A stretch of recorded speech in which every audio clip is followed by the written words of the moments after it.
Brothers, listen to this. Wives, do not take your love for granted. You take your wives' loves for granted. You don't need your wife to constantly reassure you that you love me, you love me. No, you take it for granted. The fact that she's still living with you shows you she loves you. Well, it doesn't work the other way around. It does not work the other way around. A woman is always double guessing. Does he still love me? Does he still think about me? Does he still care about me? Does he still put me number one? And therefore, a woman has to have constant reassurance. And not only this, but another issue that men need to be sensitive to and understand. Women are very conscious of their looks, and they're comparing their looks with other women all the time. We guys don't do that. We don't care about other looks of men, and we don't compare ourselves. But women are always thinking, am I still beautiful enough for him? Does he still think me attractive? Maybe I've gained a few pounds. Maybe after the third kid, this and that. She's always double guessing her looks, her figure. And so the husband always has to make her feel the most beautiful, the most cherished, the most loved, the most admired. Though she always wants these reassurances. How does he do this? Many ways, and again, time is limited. I'll just point out a number of them. Number one, words, words, words. Never underestimate the power of speech. Simply saying, I love you. I know it's awkward for men after the courting phrase. I know it's awkward, right? But believe me, it never goes out of fashion. For women, it never goes out of fashion. They always love to hear this phrase. And in fact, there are da'if hadith of our Prophet. It's a bit da'if hadith, but it's still mentioned in our books that our Prophet and Aisha were joking once. And Aisha said to the Prophet, كَيْفَ حُبُّكَ لِي? How much do you love me? How is your love for me? And our Prophet said, and he gave a beautiful, metaphorical, poetic expression. He said, my love for you is like the tight knot that cannot be unbound. My love for you is like the tight knot that cannot be unbound. So then in the future, sometimes if they would have a bit of an issue, a bit of an argument, one of the two would remark, how is the knot right now? How is the knot right now? And Aisha would say this when the Prophet sometimes got irritated. How is the knot? So he would smile, he would say, as strong as it ever was. Right?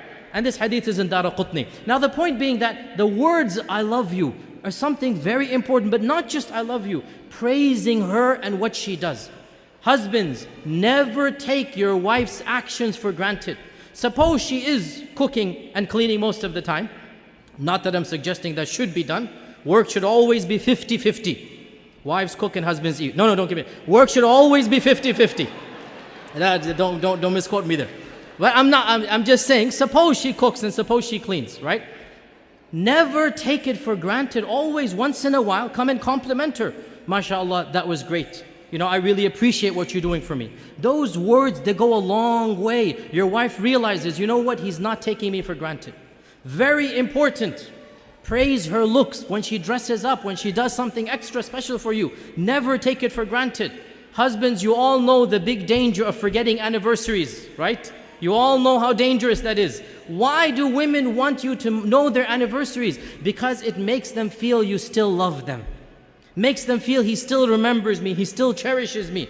And celebrating anniversaries, honestly, I believe there are some scholars, they say it's haram bid'ah. Subhanallah, quote me, celebrating anniversaries is mustahab. It is encouraged in our religion. What greater thing to do than for the husband to tell his wife over and over again that I love you, I'll do it all over again. Take them out for a romantic dinner. Be romantic with your wife. What better way of showing that love? There's nothing wrong at all to show that love on your anniversary days. This is something that the Sharia encourages the husband and wife to have that lovely bond together.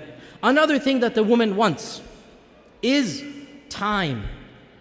And time, this is now a difference in language. For husbands, time means the watch on your hand. So when the wife says, you never spend time with me, immediately he goes into calculation mode. I sleep 8 hours in a day, I have breakfast 1 hour, I come home, that's 10 hours with you. How can you say I never have time for you? Right? Because he's thinking of time in the dictionary definition of time. That's the clock. No. Women have a different dictionary. Women have a different vocabulary. For women, time means attention. Undivided quality attention. So, you're working 5 days of the week. You have that Saturday night free and you want to go and you want to watch a television match. You want to watch a cricket game. You want to go and play some basketball. You want to do this and that. That is quality time. And you have just shown your wife when you have quality time, you don't want to spend it with her. So what does that mean? You never go out with the guys? No, of course you have to go out with the guys. But understand, when she's asking for time, she wants quality time. And this also when she comes to you to come for advice, she wants some issue to solve.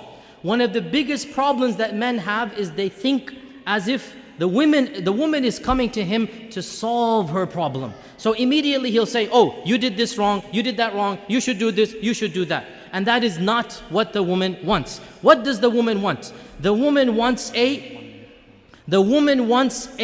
loving ear, a sympathetic ear. She wants somebody to listen to her problem, to be sympathetic to her, not necessarily to solve her problem. This is quality time.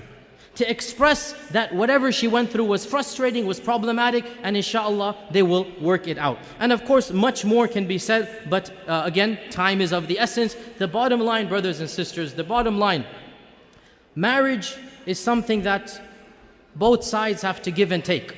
Men have to give or else the women will take. No, again, both sides have to give and take. You have to give what the woman wants, and in return, she will give what you want. When the man gives love, when the man gives that, what we call romance, and romance is nothing. Men think romance is a very dangerous word. They never want to use it, right? All romance means is you show her you're thinking about her. You show her you're caring about her. Husbands, the phrase I love you, giving roses, remembering the anniversaries, taking them out, spending quality time. This is what romance is. When you give the wife the love, you make her feel like she's number one. Guess what? She'll make you feel like you're number one. And so the both of you make each other feel like number one. And that's exactly what marriage is all about. Marriage is a team effort. Both efforts put in both parties put in the effort, and then and only then will the marriage be successful. Wa jazakumullahu khairan. Wassalamu alaikum wa rahmatullahi wa barakatuh.